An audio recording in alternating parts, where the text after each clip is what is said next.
What's up, team? Welcome to a special episode here, Warriorholic with the Wires Up podcast. We're going to do a bit of a mid-season review since the boys are on a bye. So, looking forward to having a bit of a yarn with my man here. He's a bit of a stats expert and likes to break down the game in very detailed ways that are probably above my capabilities. So, hopefully, I'll learn a bit there, but it should be a pretty fun discussion, eh? Welcome on board, bro.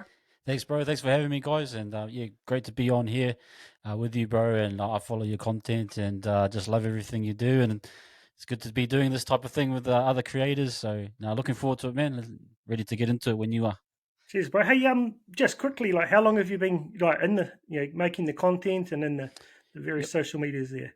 I've just been doing it since February, preseason. First game of preseason, and I went to my mate's house. He had a spare mic, this actual mic, and I said, "Hey, can I use it for something? I want to give something a crack." And it's taken me this far to the mid review. We'll see how far we go if we can make it to the end of the season. Hopefully, no injuries like the Warriors, man. But it's a grind too if you really think about it. What made you give it a go though? Like, you've obviously been a fan for a long time. Yeah. What made you all of a sudden decide to jump on the mic? I think I've just been into podcasts. I've been into podcasts since they kind of came out on Apple, and I've always listened to sports podcasts, different American sports, rugby league ones, and true crime even. And I thought, why don't I give this a crack and see if it suits me? And you put something out there, and if you're brave enough, and then you get feedback, and then if people like it, they like it. So I've kind of had really positive feedback, and that's kind of kept me motivated to keep doing stuff for people that find it interesting. So that's really what it is. Really, it's because other people want to listen to me. So I'm like, okay, you go. My wife doesn't want to, so you guys can. Bro, you got a voice for radio, eh? It's one of the things that struck me when I first heard your content. It's like, this guy sounds like a true professional. I wonder if he used to be behind the scenes there or something. But nah, probably that's what I'm saying. Just listening to too much commentary and things, I'm just mimicking other people. Probably. I kind of got into it because I listened to Radio Sport back in the day before they got taken off the air.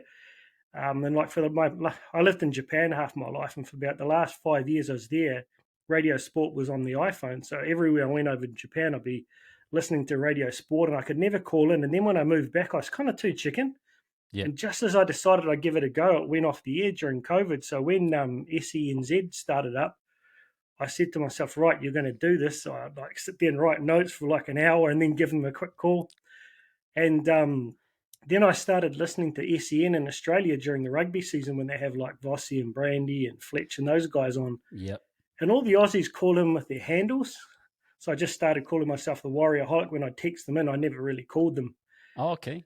Yeah, and then I found, mate, at the end of last season, there was so much negativity and frustration, and I think a lot of that for me was around, the stuff with Lodge and didn't make sense. And I found a lot of the people around me on Facebook particularly were getting really, really, toxic about it.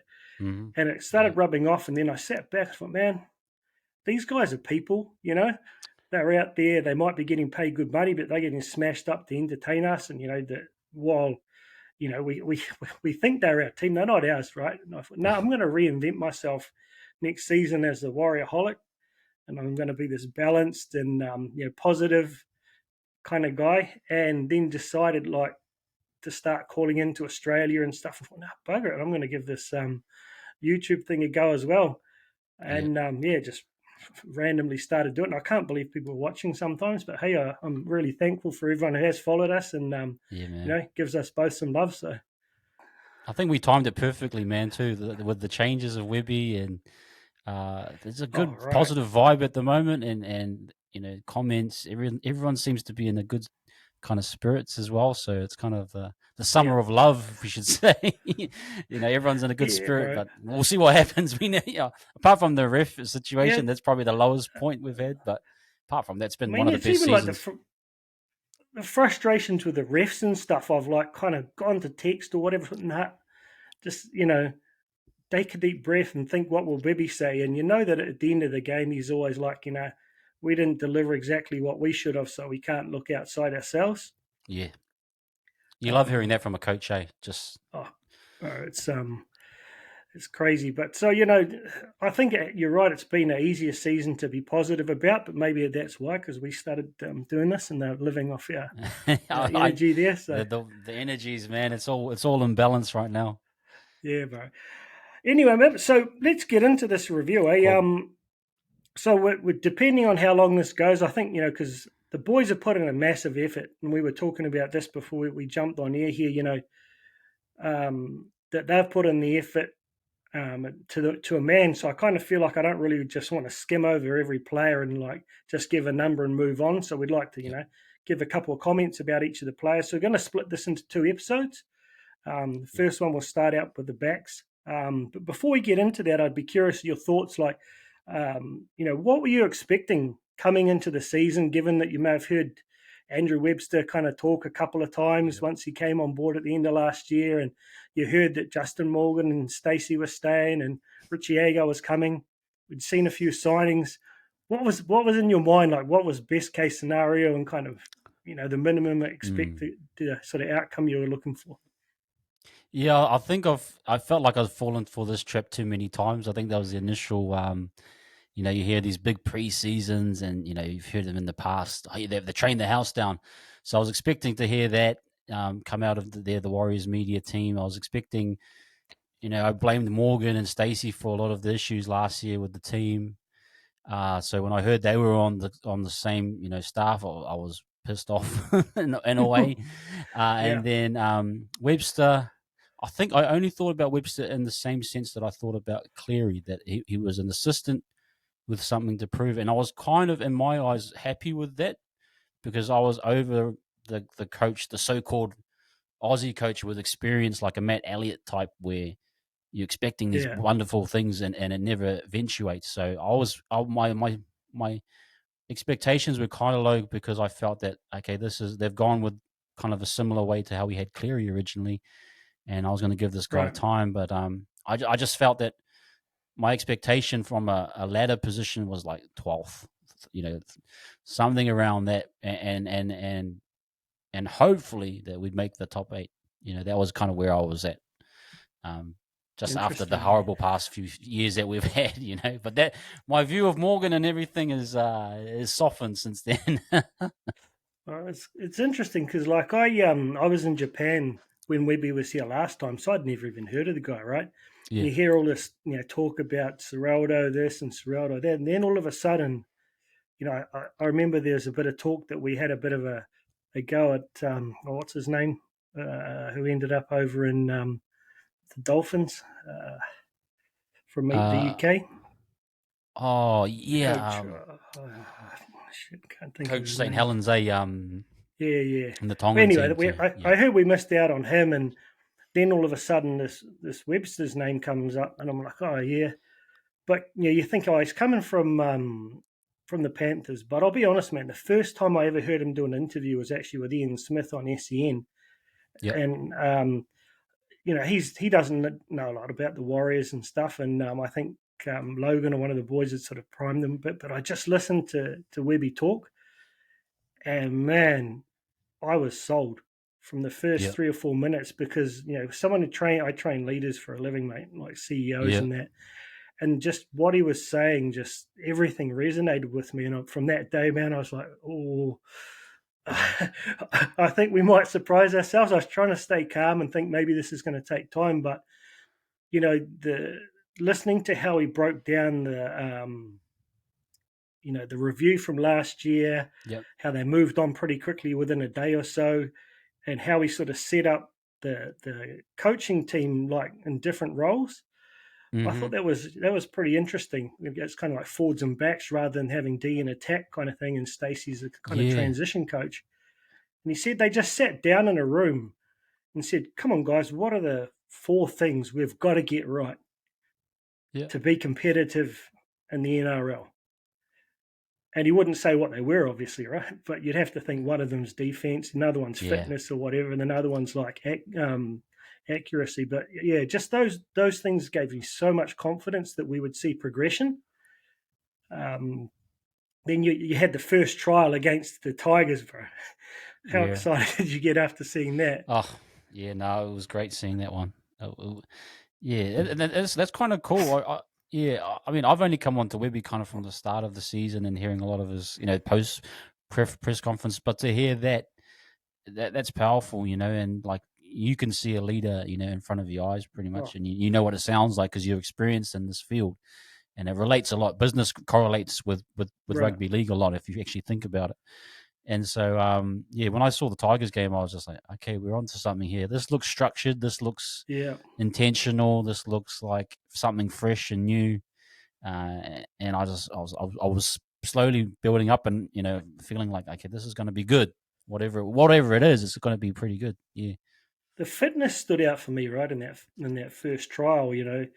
Everyone expects people to be gassed, but some of those guys played big minutes. And then the next week, we came up again. It was a storm, right? And we had a lot of our top players back, and it didn't quite go as well as I thought. And I was a bit disappointed. And then comes round one. I was at Wellington there with a whole bunch of the yeah, I saw Warriors you, man. Anonymous Yeah, boys and stuff.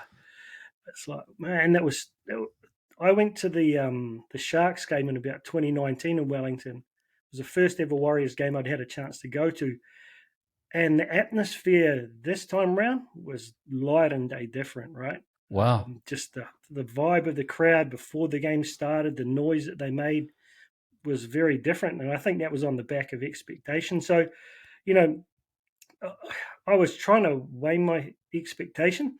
Yeah, yeah. Still think, bro, if we make the eight, that's a progression. But and then you hear Webby say, "Well, we're not trying to make the eight.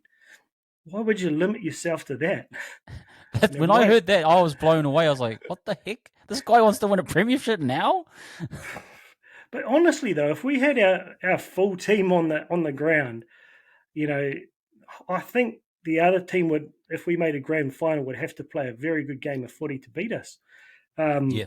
if we could get there. But so you know, a top line overview. I mean, we're going to go through the players in a moment, and at the end of doing the forwards, it'll be good to really do a bit of a summary, and then we'll get into your expectations. But just the Yeah. top line, what do you take away from the first 11 rounds? Uh, Probably the word is gutsy. I'll actually go back to the key word, which is resilience. They've embodied it from a scheduling point stand view, from responding to situations where the referees, in our views as fans, we're allowed to say it, but they haven't made an excuse within themselves. Um, they've all bought in. The senior playing group, I thought, have led by example, and the juniors and development players have followed. I Yeah, think the example of Ed Kossi is kind of a true example of how things can change with direction from a good coach. And then the buys have even made sense, and so you acknowledge the CEO and the GM and even Robbo with his kind of self promotion at times, yeah, but bro. you live with it because it's a character. You need Right. characters as well to kind of fill out the wider scope of the whole club. And so Robbo has his little spot, but I think it's with the scheduling and with the situation, the last four rounds has made me feel just this is a resilient bunch of dudes, gutsy, and especially starts with the coach. And I think one of the things I just saw when I see Tohu look into the eyes, and not I say in a romantic way because it is kind of romantic, but he looks at Webster and he smiles. That to me tells me that these guys love him, and it's love. It's respect, but it's also love, and I Yep. think they've built the culture of fighting for each other. They're battle hardened. They won't fall down even when they're down to 12 or 11 men. Doesn't matter. And so I just go back to what he's preached, and what he's preached, they've performed and shown the fans. And yeah, it's just really that's from off the top of my head. The key word I find is resilience, and they said it. Yeah, Yeah. we didn't make it up. Yeah. They're the ones that said it, and they've done it. Yeah, Yeah. It's mate, and you can feel that. I was sitting there thinking about it because I actually called ECN over an Aussie today because they're talking about who the Dragons might end up with, right? And there seems like this big trend at the moment where you get these really, you know, high potential assistant coaches taking over all of the roles, right? So Peyton, he was effectively he's went his first real head job was there up at the Cowboys. You've got we've got the Titans, we've got the Knights, we've got us, we've got a whole bunch of these guys that went straight from being an assistant, and it hasn't really been a big standout win for anyone, right? They've Yeah. been competitive, but not many of them actually managed to go and really go all the way. So, what made it so successful for us, and what we've seen so far, and I realized it was like a perfect storm. So, Webby had been here before, so he knows what he's getting himself in for. Yes, that's big. His wife was all in. He said, "I want to be a 10-year coach here." He'd worked with Morgan, he'd worked with Stacey, he'd worked with Richie Agar, he'd worked with Cappy. You know, that all of these things that were kind of already half of them there and half of them weren't. They just fitted. Yeah. Then you look at the players that they recruited before he got there. 100% fit his mantra Mm-hmm. of these highly competitive, highly professional guys who hate to lose in every part of training, but they're real team men. Yes. And everything clicked together, right? That you look at Robbo, right? He's realised it's a good idea to relatively step back, and I still don't really understand the whole odd situation, but I do respect that the guys put a heck of a lot of money into the club, and will Yeah. continue to do next year with the Harold Matts and all that coming in. That's 5 teams he's funding, right? It's a lot of money. So, for me, I think it's how that all came together. And then it has transitioned from a guy who's clearly got a lot of passion, and he's in it for other people's success, not his own. Yes. And you can't fake that. Like Mm-hmm. I've worked for a couple of dicks in my times, who I just, I couldn't fight for them because they weren't in it for me. They were in it for their money. But I've worked for a guy who is like my dad. It's felt like, we were in it together every step along the way. You just can't help but work hard for a person like that. So I think that's what we've got. And that's resulted in the resilience, the fitness, the passion, Yeah. you know.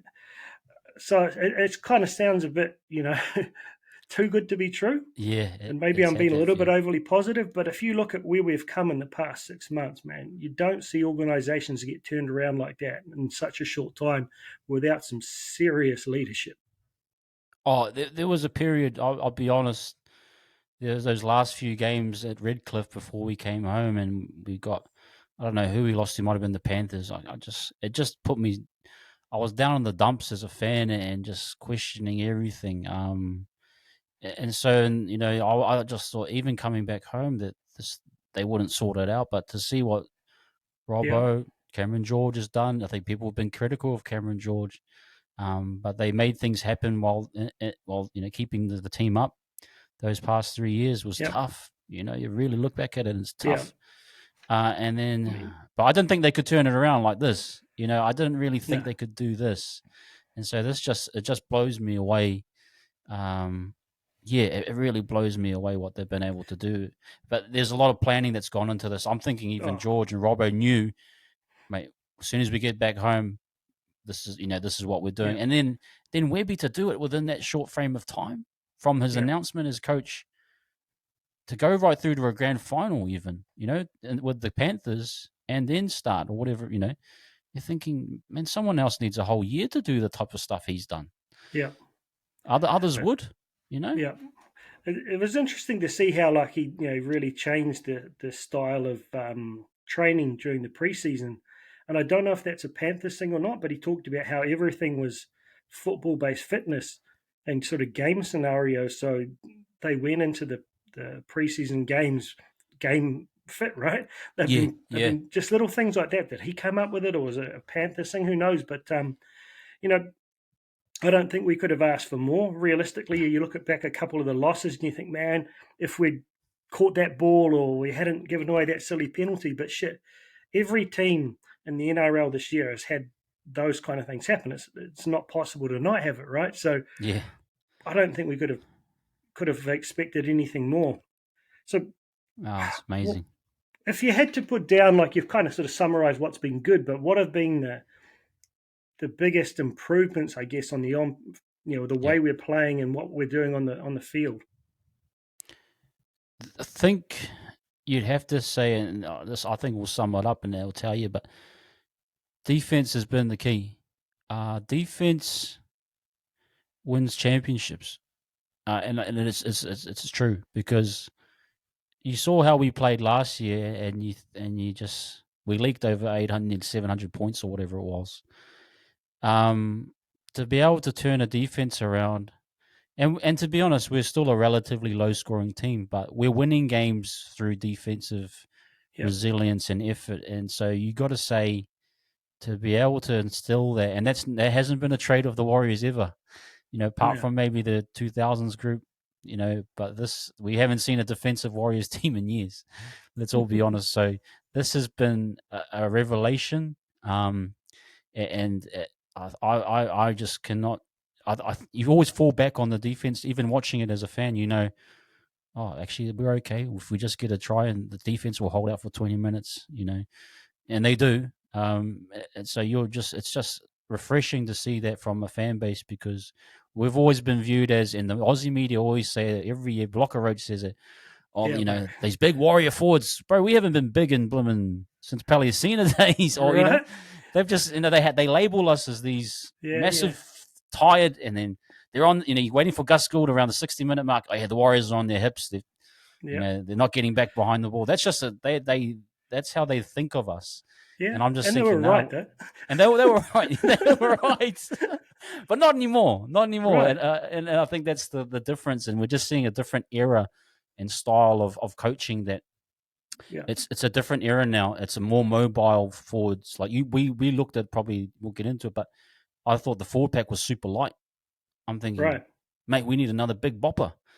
Yeah. Well, you can see in the system that no, you need a Jazz Tavanga. You need some of these guys that have a bigger motor to fit the system that's working. So just things that have reinvented my view and refreshed my view of how rugby league is played has come through the things that Webster's instilled in it. And first, it's really defense that I feel is the biggest improvement. But I think that then comes on the back of fitness, right? We were rounds in before I saw one of our players put their hands in their hips. Yeah. And I think that the fatigue started to set in towards the back half of the first 11 games, where it's not that you're not fit, it's just your body is like that. Your body's shot. I mean, I went to Japan for like 2 weeks last month, and for after a couple of years during COVID, doing all my work online, I had to stand there in front of groups of people and train them for 9 hours, and I did it like 5 times over 2 weeks, plus a few other things. Man, I was gassed when I got home, like mentally and physically. I just had no energy. And I could see it in my YouTube chat, content. My energy just wasn't there, and I'm not even getting smashed by a 130 kilo frog, bro. So people don't appreciate those 3 games in 11 days, but the intensity we played the Panthers in on the third one. So I think the fitness for me, which then allows you to have the resilience on defense, and knowing that if you can, Webby always talks about, if you can hold teams out for 4 or 5 sets, that actually gives them more, mental fatigue. Yes. Even if you're the ones defending, right? It breaks them. And you look how difficult it was for the Panthers to score against us the other day. One of the best teams in the comp over the past 5 years, they couldn't get over our line. So for me, I think that's the defense and the fitness, and then that leads to the heart. I said at the start of the season, I just wanted them to play with the same heart I followed them with, and those are things I don't think you need the skill to do. And that's why I've always got frustrated. We may never have had the best squads, but there's no excuse for not being one of the fittest. And we saw that year that we had, what's his name? 2018, the guy. Yeah. What's his name? That trainer who came in. Yeah, I forgot the name myself. Kearney's, he thrashed them, and they were so fit, but I think they did it in a way that burnt them out in the back half of the season, which is kind of why we dropped off. So hopefully we've got this right. But yeah, so that's it for me. Likewise, there's the defense is you just sit there and you're not panicked. Yeah, that they're going to let it in, and it really takes some good shape and a misread for us to break them. Yes. If you don't come up with something creative, you won't get through just smashing through. And it's interesting, like you said, the other point about the smaller mobile pack.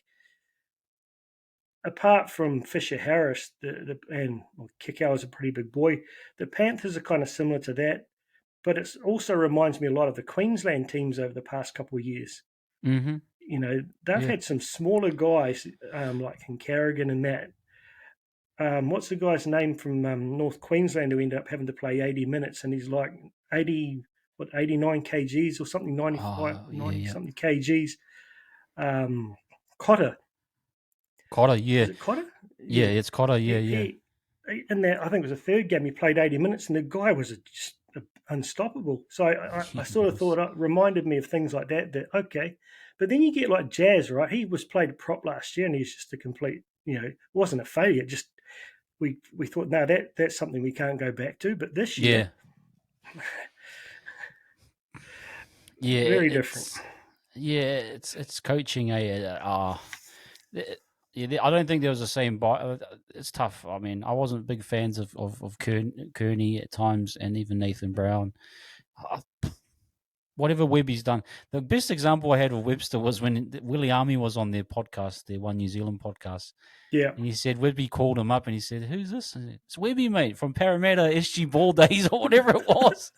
And he's like, "Oh, yeah, Webby." Like, this wasn't his first grade coach. This was like his SG Ball coach or something. He's like, "Hey, man, what do you think about coming to the Warriors?" And he just pitched it to the guy.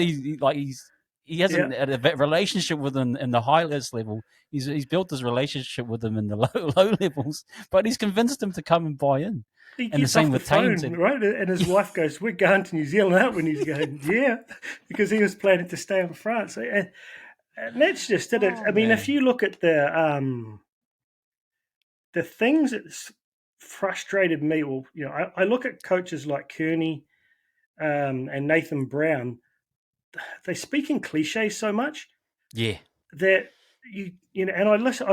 I had a little bit of a different take on Kearney after watching that All In series a couple. It was All In or the year before when they showed him training, and he was a little bit less like that. But it's just Webby is his communication style. There's nothing fake about it. It's very authentic. It's very clear. I was a dumbass as a kid, man. I did some silly things, but I always had a limit, no matter how drunk or whatever I was. The thing my mum said to me is, "Don't ever call me from the police station because I won't pick you up." Yeah. And that only thing that kept me from going over the line, and a lot of times as a kid, even when I'm drunk or whatever, is I didn't want to disappoint my mum. And I feel like that Webby's got that with his boys, right? They're not scared of him. They just don't want to disappoint him and don't want to disappoint your mates. He's got that about him, eh? To get the buy-in from these guys like Tuopiki, and then that random one from William, that spoke volumes to me that this guy, he barely knew him. And he convinced this guy, "We need you." Like he convinced Williami, "Hey, we need you, man." But how did he pick, out of all of the people in the world, how did he come up with Williami? And everyone in the forums is like, "Oh, he'll be lucky to get a reserve grade spot. He's only there for depth." And Brown, when he started, he's on there, bro. And he was setting guys up. He was so solid. Yeah, no, and he's got an eye for it. He's an all-round coach. I mean, I've heard the Aussie guys talk about Webby in terms of, because there's the two profiles, right? The Wayne Bennett player coach, and then there's the Sorrell. Who's the one over at the tacticians, but they can't. They're the robotic ones. And apparently, Webby's got the balance of both. And that's what that's the modern coach in my eyes. They need to relate to the guys, and I think he just treats Sean and those top guys like just with respect. Yeah, he doesn't. I feel like he's probably not over coaching them. He's like, "You guys know what you need to do." Yeah, and I think he does it. He'll focus on the fundamentals and getting the fundamentals right, and then he'll just, like he talks about his little micro goals. Whereas it's what's his name at Manly? I think Seabolt is the other one I was talking about. Yeah, the robotic type. They overcoached. Apparently, that's what the guys in Brisbane struggled with. But and another one, like I look at Des Hasler, they all rate, but I'm like, how could you get inspired by that guy who talks like this? And he's so like Einstein kind of guy. Yeah. So I think like just Webby's like a genuine, everyday man. Yeah, yeah, you hear it from all the guys. Everyone that's been interviewed about Webby, very similar, like approachable, clear with his communication.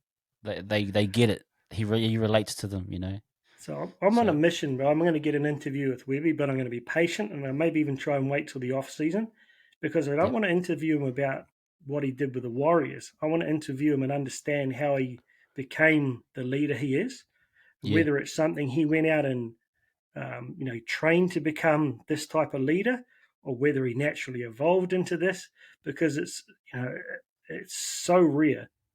I've yeah, been coaching and training business leaders since 2007ish, and I've never seen a guy with a total package like he's got. From yeah. what I can see, granted I've only seen snippets, but I don't, I can read people pretty quick because I have to. Yep. Yep. And every time he talks, he's consistent, he's concise, he's clear, and you can tell it's not a story.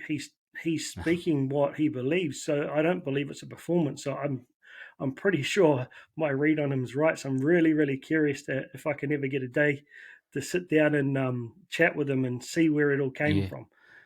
He's a There's bit timing to all humble. this stuff, eh? There is Yeah, timing for these things to fall in place. yeah, Like you, Webby, I even heard he was in North America training some random, rugby league over there. You know what I mean? Like yeah, yeah, you need guys. He seems like a guy that's been at every level yeah, and has just taken something out of it and then brought yeah. it in his basket, and then which has led him to this stage right now where this is the right time, and it feels like the right And time for him. Once you add up his whole CV, it's like, no, this is it. And it's the right club to do it with because he's had that experience in 2015. He knows what New Zealand's like. He knows the culture, the mindset. You just got to say, yeah, it's perfect timing. so, like, I often sit there with CEOs who they struggle to comprehend how much more intelligent and experienced they are than the average people on their team, right? I'm talking companies of 500, 600 people, right? Yeah, They create these visions and they give these presentations at yearly kickoffs or whatever, and the team sits here and listens to it and they've got no idea what the hell the guy just said. Even if they understand the words, they don't understand what it yeah, means, right? And one way I get them to realize it is say, okay, how many people of the 600 people in your company aspire to be in your position one day? Maybe 20 if you're lucky. All right. So, of those 20 people, how many of them aspire to that for the right reasons that they really want to lead and drive a company versus just want the salary and the status? Maybe we're down to 10. Right. yeah, yeah, So yeah, how many of them actually of those 10 have the potential to develop the skills and knowledge and attitude you need? Okay, maybe we're down to one or two now. So out of yeah, 600 people, there are probably two people like you in your whole organization, but you're talking to everyone as if you're talking to yourself, right? yeah, Um, so I think a lot of these leaders or like these head coaches, they are driven to upskill themselves to become a head coach because they want to be successful as a head coach. So it's yes, kind of like for personal achievement. Like I wanted to be the best player. I wanted to win a grand final. It wasn't I want to win a grand final with my with my team. I mates. want to Yeah, win one. yeah, yeah, I want to win a yeah, daily M sort of thing. So driven by personal goals. Whereas I feel like when I listen to Webby talk, he was driven to make a club successful. yeah, You know what I mean? So it's not about him actually being successful. He's probably been, and he's talked about it, he's watched the Warriors ever since he left here, and he's yeah, constantly would have been playing those scenarios in his mind, and I don't think he was thinking about anywhere else. yeah. No, I don't think Um, so either. so I it's different. yeah, I think even like like the for us to process it, it's taken a while to process because he's hit the ground running. He's gotten junior coaches coaching the systems that he has, and that's not an ego thing. That's training, and you'd know through businesses, getting everyone on the same systems to get affection, productivity, so that when it comes up, it's ready to go. And it's like that's a guy that's thinking more beyond than himself. That's a guy that's thinking of a culture, like thinking of an actual ecosystem instead of his own house. He's thinking of the whole community.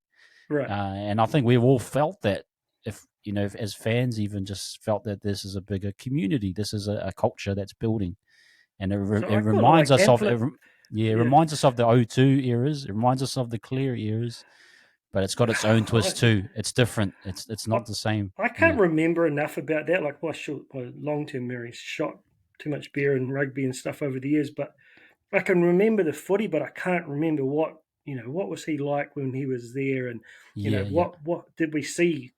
Did we have the access that we have to now to see the whole picture? But the terminology I was looking at before is like amplifying, or like he's one voice, but he's amplified his mindset through this organization without it.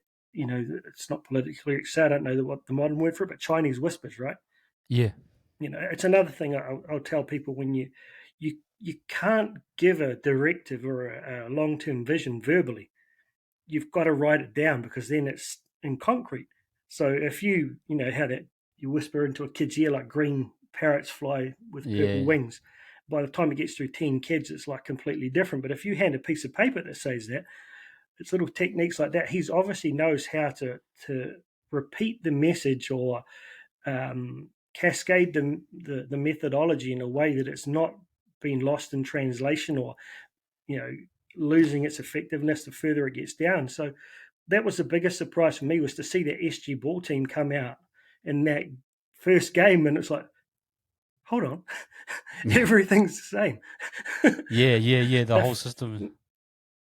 And they were I'll give you an example too, man, about the way Nathan Brown left and how he kind of resigned. That speaks volumes in terms of that was someone I thought was only looking after himself. That's how I interpreted it his way, and he did it on Fox, NRL 360 and all that. And I was like, this guy wasn't bought into the Warriors. He wasn't in it for the club. He was in it for himself. That's how I interpreted it. Maybe different from within, but you get a whole different view from Webster. Just is not about himself, selfless, and just loves his players, talks about his play. He wants to talk about his players more than he wants to talk about himself. Right. And that just reflects, it just comes through the club. And I think we got the right guys. Like, I believe Tohu as captain is the right captain. Some may say he's quiet and verbal. He's not the Cam Smith, it doesn't matter. At the end of the day, he's the right guy. And we'll probably get into that later on. But yeah, I just think it's just we've got the right leaders. We got actual leadership. And he came into the ground running, and he put his imprint in the way that he wasn't second guessing himself. He said, we're going to do more this system. Everyone's going to get in line. This is the preseason we're doing. This is the way we're playing. He like he said, he was born ready. Like, he was ready to do this job right now, and he's already thought about it, and he wasn't afraid to implement it. He wasn't second guessing himself. I mean, the hints I got was like after the Tigers game when Zion Mau and Jacob Laban played outstanding. I thought, man, they're awesome. And someone tried to get his opinion on them, and he said, they've still got a way to go. But Fakula played really, really well. I'm like, you come out of the game against the Knights, and we're like, and he's going, it was good, but man, we crap on defense. And every game you can just see that he's got this picture, and you imagine it. So we saw it in the first few minutes against the Storm. We saw it in the first half on Saturday.